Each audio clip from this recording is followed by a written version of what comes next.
أسمو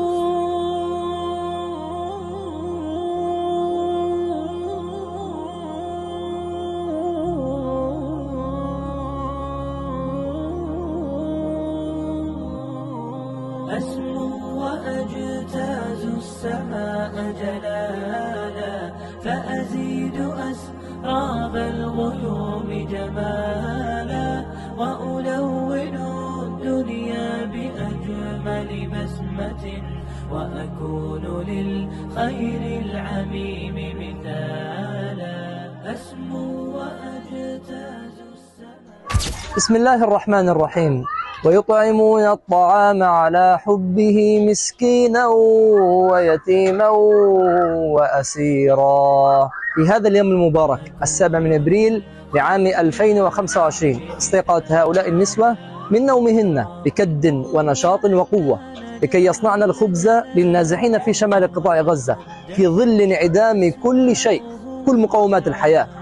الطحين شحيح، الخشب غالي جدا، كل مقومات الحياة، والأسعار في الأسواق أيضا غالية، لكن نصنع المستحيل. دمرت بيوتنا، نجلس فوق الركام ونبني حياة جديدة.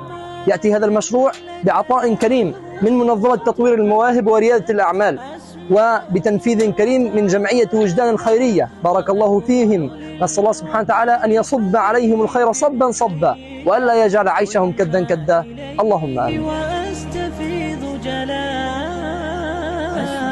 وأجتاز السماء جلالا، غيوم جمالا، وألون الدنيا بأجمل بسمة، وأكون للخير العميم مثالا.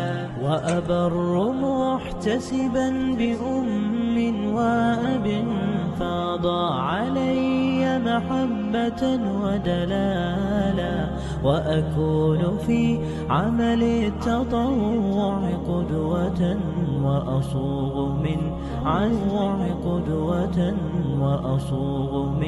عزم الرجال مجال.